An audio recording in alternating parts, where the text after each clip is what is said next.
안녕하세요. 지정훈 CPA입니다. 어떻게 연말 따뜻하게 보내고 계신가요? 크리스마스도 지나고 이제 정말 2017년의 막바지에 왔습니다. 남은 2017년 정리 잘 하시고요. 여러분께서도 뉴스를 통해서 보신 분도 계시겠지만 미국 트럼프 대통령의 핵심 공약 중에 하나인 세법 개정안이 의회를 통과했고요. 2017년 12월 22일 금요일 개정 법안에 서명이 되었습니다. 제가 저번에 영상에 트럼프 세법 개정안 관련 영상을 올렸었는데요. 그때 제가 설명드린 세법 개정 관련 정보는 공화당과 트럼프 대통령이 제시한 큰 그림이라고 보시면 되시고요. 이번에 통과된 세법 개정안은 그 큰 그림을 토대로 다시 재수정되어서 세법 개정안이 만들어졌다고 보시면 되십니다. 그래서 최종 결정된 최종안이라고 보시면 되세요. 이 영상을 통해서 이번에 통과된 결정된 세법 개정안 모든 것을 설명드리기는 사실상 좀 힘들고요. 저도 공부를 해야 할 부분이 많기 때문에 일단 세법 개정안 관련 정보 중 미국 납세자분들이 기본적으로 꼭 아셔야 할 부분만 오늘 영상을 통해서 설명드리겠습니다.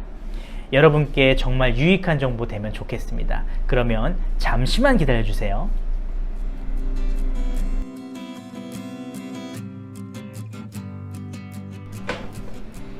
(2017년 12월 22일) 트럼프 대통령이 Tax Cut and Job Act 세법 개정안에 서명을 했습니다. 이에 미국은 이제 새롭고 역사적인 세법 개정안 감세 법안을 가지게 되었는데요. 이 세법 개정안 감세 법안은 2018년 1월 1일부터 적용이 되고요. 저는 이제 공부를 해야 하고요. 이제 또 도서관에 가야 하고요. 최대한 제 고객분들을 위해서 새로운 절세 방법을 하루빨리 연구해야 합니다. 갑자기 3.5로 빠졌네요. 아무튼 그렇고요. 이번 법안에 세 가지 중요한 포인트를 알려드리자면 첫 번째, 일단 2018년 1월 1일부터 적용이 된다는 것이 정말 중요한 포인트고요. 그리고 두 번째 포인트는 이번 법안은 법인세법 개정안은 퍼머넌트 개정안으로 결정이 되었어요. 그러니까 영구적으로 이렇게 개정이 됐다는 것입니다. 그러니까 forever예요. forever. 반면에 개인세법 개정안은 8년간 적용되는 것으로 결정되었습니다. 그러니까 개인세법 개정안은 2025년까지 적용이 된다고 볼 수 있습니다.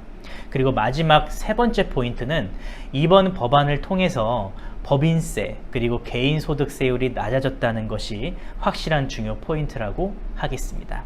그럼 지금부터 본격적으로 미국 개인 납세자분들이 기본적으로 꼭 아셔야 할 7가지 중요 법안을 알려드리고요. 법인세 그리고 상속세 관련 세법 개정안의 기본적인 내용도 전달해 드리겠습니다. 네, 그럼 첫 번째, 개인소득세율이 내려갑니다. 당초 트럼프의 큰 그림 세법 안에서는 과세 등급이 3등급으로 된다는 내용이 있었는데 이번 법안에서 개인 세율의 경우는 예전처럼 7단계의 과세 등급으로 결정되었고요. 새로운 소득 등급별 세율은 10%, 12%, 22%, 24%, 32%, 35% 그리고 최고 세율 37%로 확정되었습니다. 결론은 대부분의 납세자들의 소득 등급별 세율은 2017년도와 비교해서 낮아졌다고 볼 수 있습니다. 참고로 제가 2017년하고 지금 이제 새롭게 이제 변경된 트럼프 세법안의 과세 등급을 제가 한번 참고로 영상에 올렸습니다. 다음 컷에 나오거든요. 한번 참고로 한번 보세요.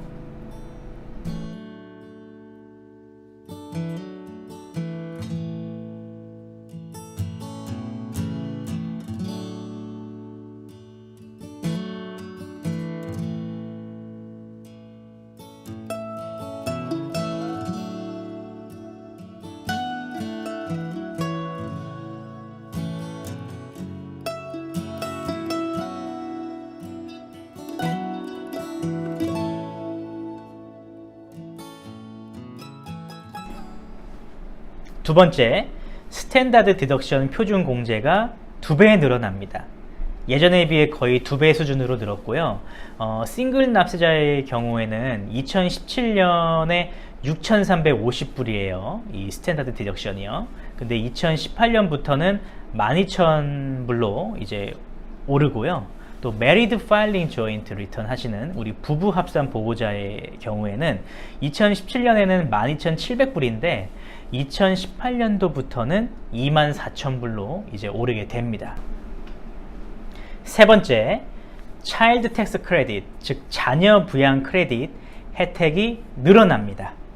17세 미만의 자녀를 부양하는 경우 차일드 텍스 크레딧의 혜택을 받는 세법이 있는데 지금은 그 크레딧이 1,000불이라는 크레딧이 있는데요. 이보다 2배 증가된 2,000불의 크레딧을 받게 됩니다. 네, 세 번째까지는 좋은 점을 말씀드렸는데요. 이제 나쁜 점도 나옵니다. 한번 볼까요? 네 번째입니다. 아이템마이즈 디덕션, 항목별 공제 혜택이 줄어들게 되었고요. 이 중 눈여겨볼 만한 것 몇 가지를 말씀드리자면 모기지 이자 공제 관련해서 2017년까지의 규정에선 최고 100만 불까지 모기지 융자액에 해당되는 이자 금액까지 공제 혜택을 볼 수 있었지만 2018년부터는 모기지 융자액의 상한선 금액이 75만 불까지로 축소 조정되어서 이자 공제 혜택이 줄어들게 되었습니다. 그리고 주정부 세금 관련해서 예를 들자면 주소득세, 지역소득세, 재산세 이런 게 있겠죠. 이런 거를 주정부에 납부한 금액이 10,000불까지만 공제 혜택으로 제한이 됩니다. 그리고 재해비용 공제도 이제 제한이 되고요. 기존 법안에서는 조정소득의 10%를 초과하는 그런 재해나 재난 비용에 대한 공제가 가능했습니다만 2018년부터는 국가 재난 선포 지역의 피해 납세자만 공제 혜택을 받을 수 있게 되었습니다. 그리고 2018년부터 2% 기타 비용 공제 혜택이 없어집니다. 대표적인 2% 기타 공제 혜택은 직장에서 상환받지 못한 비용, unreimbursed employee expense, 예를 들자면 유니온 비용, 홈오피스 비용, 유니폼, 직장인 건강검사 비용, 출장에 필요한 패스포트 신청 비용, 그리고 소모품 구입 비용, 교수인 경우에는 리서치 비용 등 이 밖에 여러 가지가 있는데 이제 이 공제를 못 받게 되었고요. 그리고 투자 관련 비용, 그리고 세금 보고 수수료 등의 비용도 더 이상 공제 혜택이 안 됩니다. 그리고 메디컬 익스펜스, 의료 비용은 2018년까지는 조정소득의 7.5%를 넘어서는 금액부터 공제가 가능하고요. 2019년부터는 조정소득의 10%를 넘어서는 금액부터 공제가 가능하게 되었습니다. 설명이 좀 어려웠지만 결론은 의료비용 공제도 줄어들었다는 의미로 보시면 되십니다. 항목별 공제 혜택이 대부분 줄어들지만 기부금 공제 혜택은 늘어났습니다. 기존 법안은 조정소득의 50%까지 공제가 가능했는데 2018년부터는 조정소득의 60%까지 공제가 가능하게 되었습니다. 다섯 번째, Personal Exemption, 개인 인적 공제가 없어집니다. 2017년까지는 해당 가족 한 명당 4,050불의 인적 공제가 있는데요. 2018년부터는 이게 없어지게 됐습니다. 그리고 여섯 번째, Above the Line Deduction, 우선공제 혜택이라고 불리는데요. 이 우선공제 혜택도 일부분 줄어들거나 또 없어지게 됩니다. 이 우선공제 혜택의 대표급인 이사비용 공제가 없어지고요. 하지만 예외는 있습니다. 군인은 이사비용 공제를 받을 수 있습니다. 그리고 우선공제 혜택의 대표급인 또 하나 중에 또 위자료 공제가 있는데요. 이 위자료 공제도 없어지게 되었습니다. 하지만 이 위자료 공제는 2019년부터 없어집니다. 일곱 번째, Above the Line Deduction, 즉 우선공제 혜택 중에서 기존에 있었던 공제 혜택이 유지되는 것도 있습니다. 교사비용 공제, 학자금 이자 공제, 그 Health Saving Account Deduction 공제, 그리고 개인 연금 공제, 그리고 자영업자들이 공제 받을 수 있는 부분 중에서 뭐 셀프 임플로이먼트 텍스라든지, 뭐 셀프 임플로이먼이 그러니까 자영업자가 내는 헬스 인슈런스 비용이라든지, 그리고 자영업자가 내는 퀄리파이드 리타이어먼트 플랜 그 납부금, 이런 부분은 stay the same입니다. 이게 계속 유지가 됩니다. 네, 지금까지 개인 납세자분들이 기본적으로 꼭 아셔야 할 7가지 중요 법안을 말씀해 드렸고요. 이제 간단하게 법인세와 상속세 관련해서 기본적으로 아셔야 할 부분 전달하겠습니다. 2018년부터 그러니까 최고 법인세율인 35%가 이제 21%로 낮아지고요. 또 법인 최저한세가 없어집니다.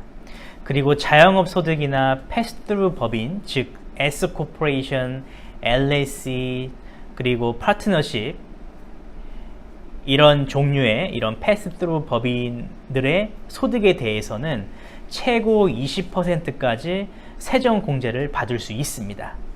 그리고 상속세에 대해서 말씀드리자면 상속세 면세액이 증가합니다. 2018년부터는 2017년의 면세액의 2배가 늘어나고요. 거의 대부분의 납세자분들이 공제를 받을 수 있게 되었습니다. 그리고 많은 분들이 저한테 계속 질문하셨던 의료보험 가입 의무와 관련해서 이제 답변을 여러분들께 이제 드릴 수 있게 되었습니다. 결론은 의료보험 가입 의무화가 폐지되고요. 따라서 여러분들이 지금 알고 계시는 오바마 케어 법은 없어집니다. 하지만 2018년부터는 아니고 2019년부터는 오바마 케어 미가입자들이 세금 보고할 때 벌금을 내지 않아도 됩니다. 네, 지금까지 기본적인 내용으로 이렇게 구성해서 세법 개정안을 설명드렸는데요. 내용을 보시면 개인 납세자보다는 법인 그리고 비즈니스 납세자들의 혜택이 눈에 띄고요. 단순하게 분석을 한번 해보면 이번에 이제 트럼프가 이제 서명한 이 새로운 세법이 법인 그리고 비즈니스 납세자들의 활발한 영업 활동에 긍정적인 영향을 줄 것이라고 이렇게 기대가 됩니다. 나중에 세법 이렇게 개정된 것에 대한 상세한 분석도 이제 해서 관련 시사점을 영상으로 한번 올려보겠습니다. 그리고 앞으로 2018년부터 적용될 이 새로운 세법에 대해서 적응하기 위해서 저도 전문가로서 이렇게 부지런히 공부를 해야겠고요. 제 영상을 보시는 하와이 한인 이민자 여러분, 또 미국 본토에서 보시는 이민자 여러분, 그리고 미국에서 사업하시는 여러분들께서도 새로운 절세 계획을 꼭 세우시길 권해드립니다. 아쉽지만 오늘 준비한 정보는 여기까지고요. 네, 오늘 내용이 유익했다면 좋아요 버튼 꾹 눌러주시고요. 그리고 구독 부탁드리겠습니다. 그럼 오늘도 최고로 좋은 하루 되시고요. 더욱더 유익한 정보로 내년에 여러분들 다시 찾아뵙겠습니다. 그러면 감사합니다.